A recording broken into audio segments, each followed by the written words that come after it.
Hello and welcome to World Connect. This is where you get the latest from across the world.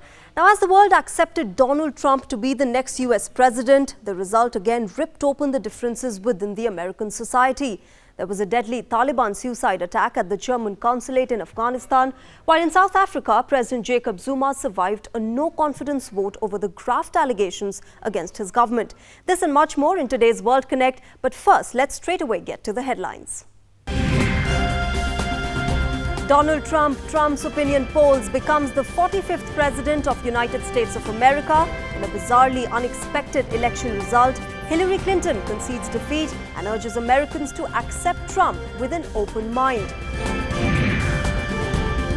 With Trump's victory, American society once again polarized. Protests against the new president seen across the country, even as predecessor Barack Obama welcomes him at the White House. Will Donald Trump's victory lead to new world equations? Russia offers to restore full-fledged ties with United States. World leaders congratulate the president-elect, say they look forward to working with him.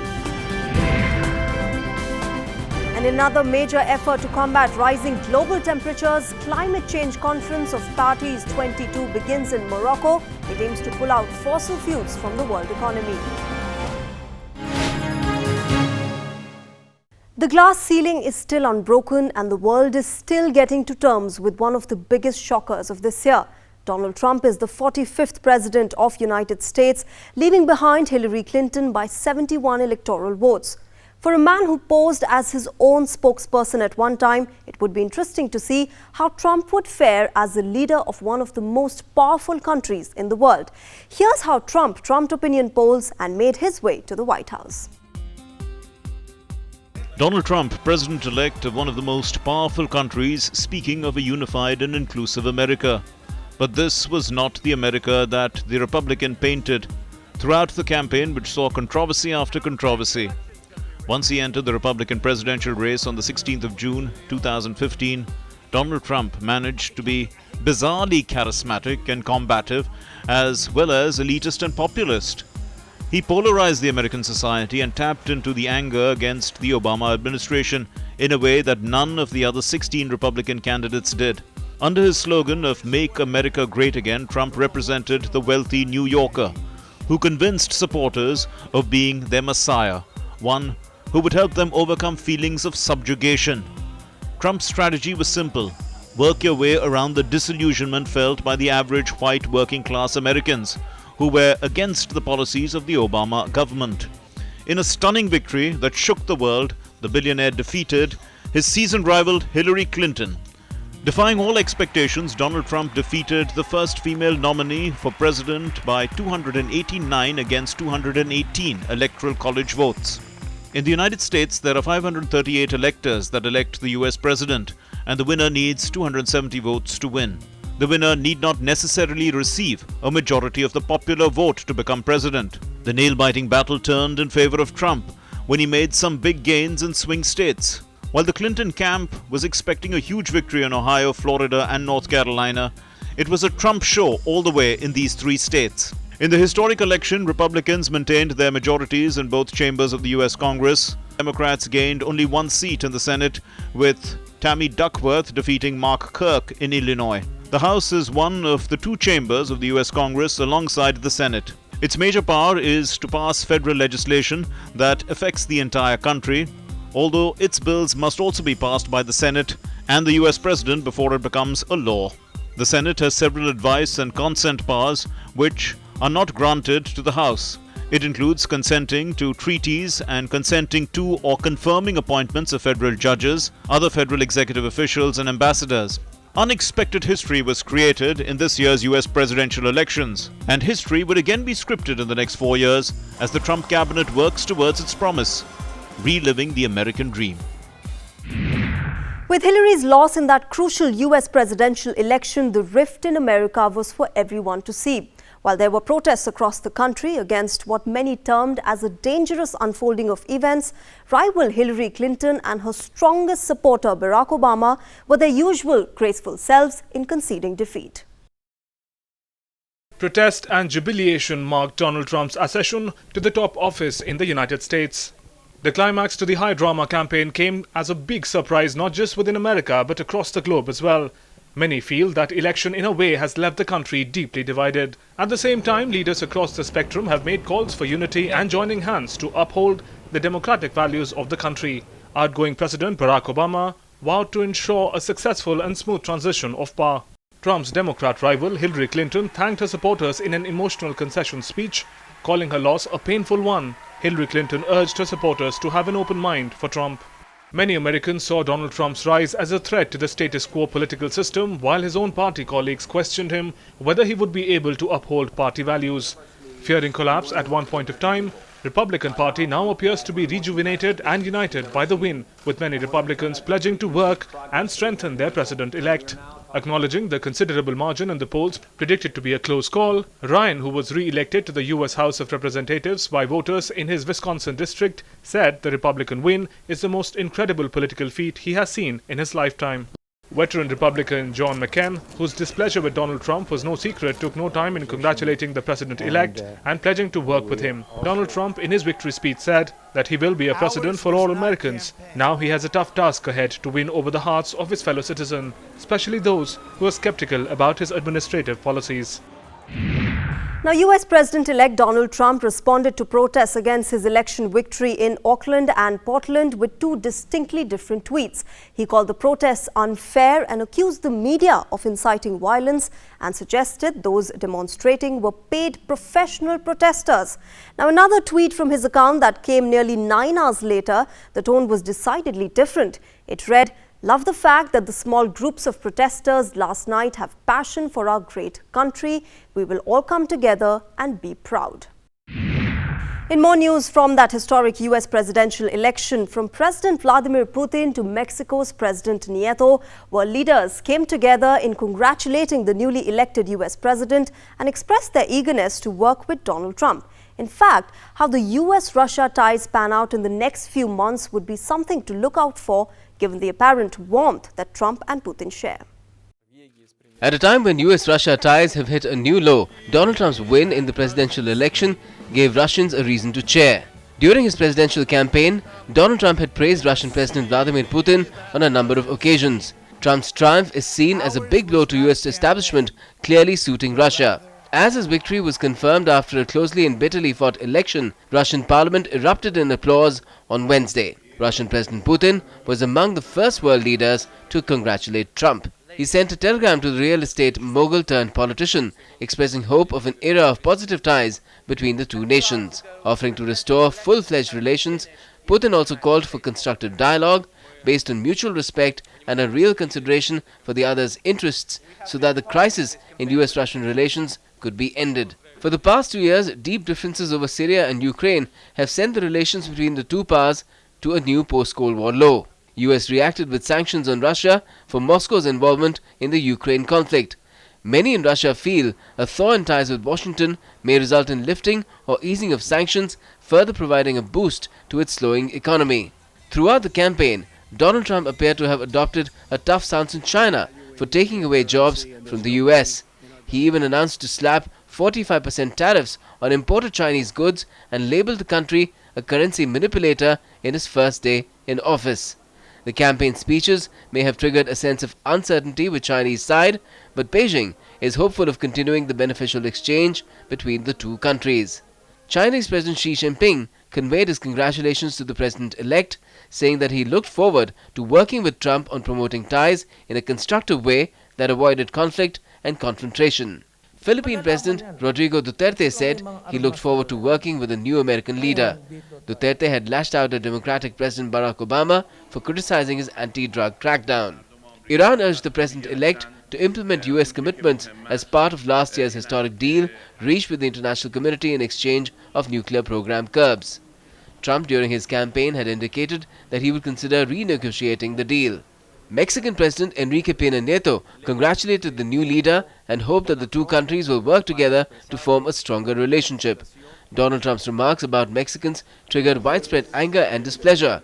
His announcement of making a wall with Mexican border and making them pay for it also didn't go down well with them. Despite mixed reactions like shock, hope and congratulations on Donald Trump's victory, leaders across the globe have hailed the verdict of the American people and are looking forward to working with the new regime. Now that Donald Trump is going to be leading from where Barack Obama left, here's what we can expect from the Trump administration in terms of policy shifts. And yes, it might just include repealing and replacing Obamacare.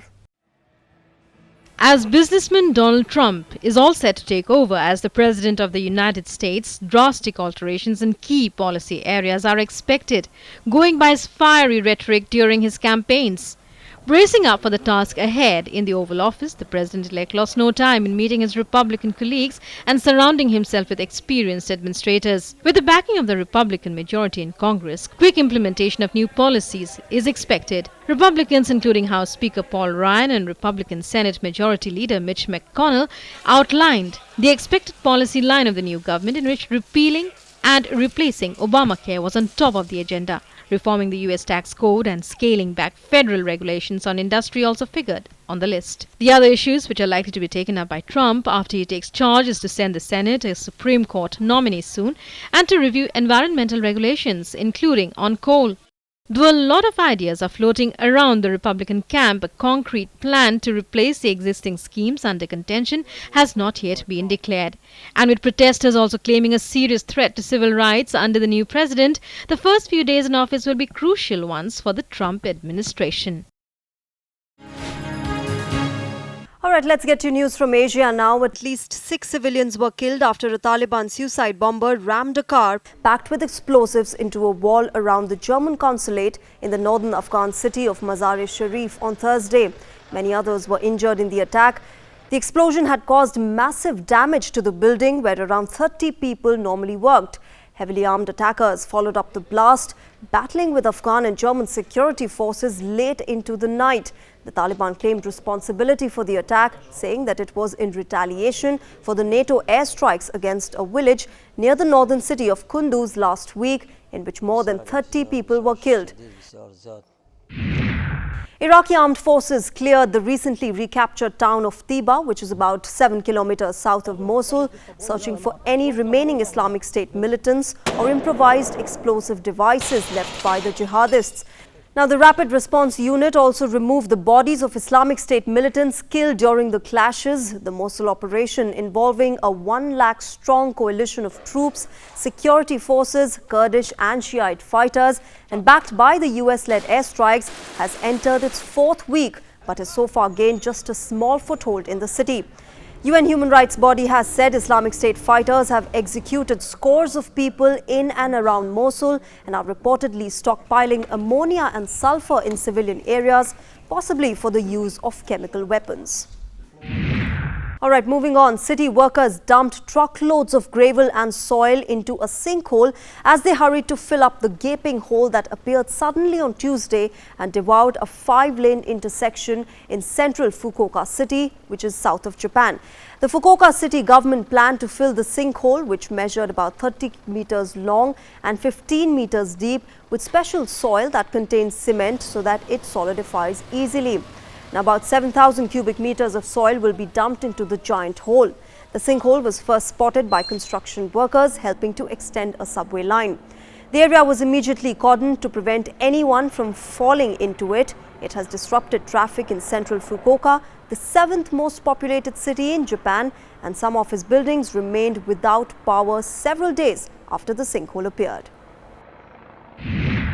Next up, Philippine President Rodrigo Duterte capped off his state visit to Malaysia on Thursday in a karaoke session with Malaysian Prime Minister Najib Razak. At a state banquet hosted by Najib, the two leaders were seen singing famous numbers and a duet of Danish band The Walkers, the song that goes sha-la-la-la-la, which ended in a round of applause.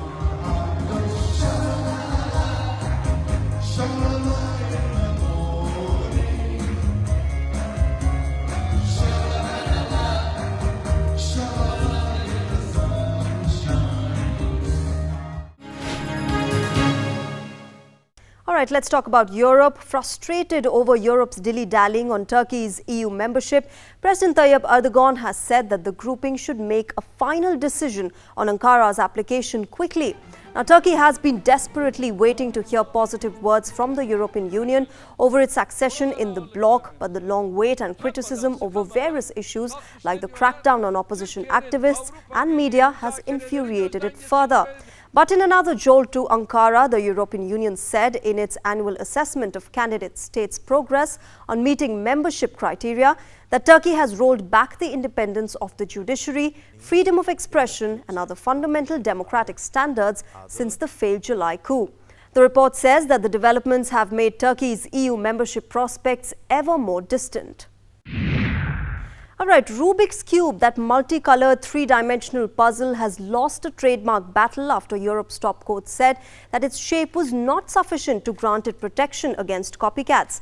British company Seven Towers, which manages Rubik's Cube intellectual property rights, registered its shape as a three-dimensional EU trademark with the European Union Intellectual Property Office, or the EU IPO, in 1999. But German toy maker Simba Toys challenged the trademark protection in 2006, saying that the cube's rotating capability should be protected by a patent and not a trademark. Now, the German company took its case to the Luxembourg-based European Union Court of Justice after EU IPO and a lower EU court dismissed its lawsuit. ECJ judges agreed with Simba Toys' arguments. EU IPO will now have to issue a new decision based on the ECJ's judgment. Well, South African President Jacob Zuma survived a no-confidence vote over graft allegations. Now, Zuma, who was not present in the assembly during the vote, won with 214 lawmakers voting against the motion, while 126 opposing it. Now, the vote was called by the main opposition, Democratic Alliance Party, last week after South Africa's anti-graft body sought a judicial inquiry into allegations of corruption in Zuma's government. Zuma had the support of the African National Congress, which controls about two-thirds of the 400-member assembly. He denies granting undue influence to the Gupta family of business tycoons who run a business empire from media to mining.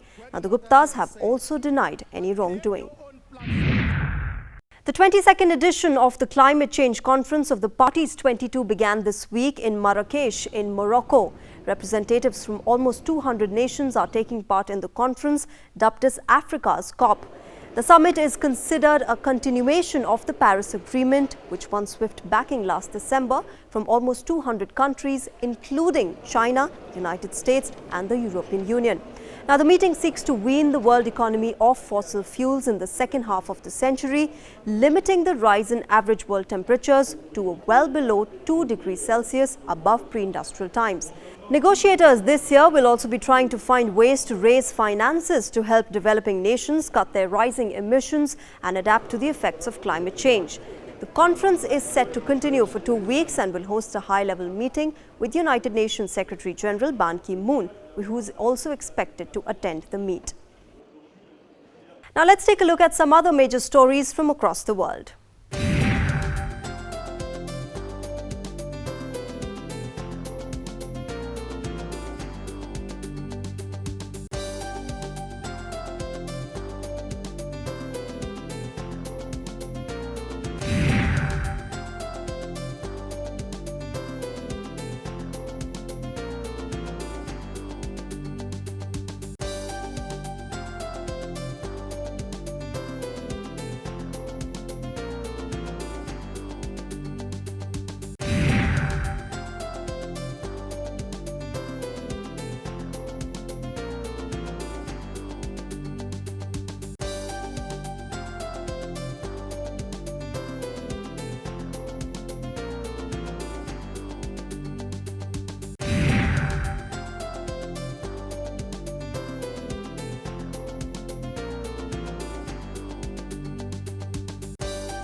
Leonard Cohen, rock music's man of letters whose songs fused religious imagery with themes of redemption, earning him critical and popular acclaim, passed away at the age of 82. The legendary poet, songwriter and artist Leonard Cohen was a native of Quebec. He was already a celebrated poet and novelist when he moved to New York in 1996 at the age of 31 to break into the music business.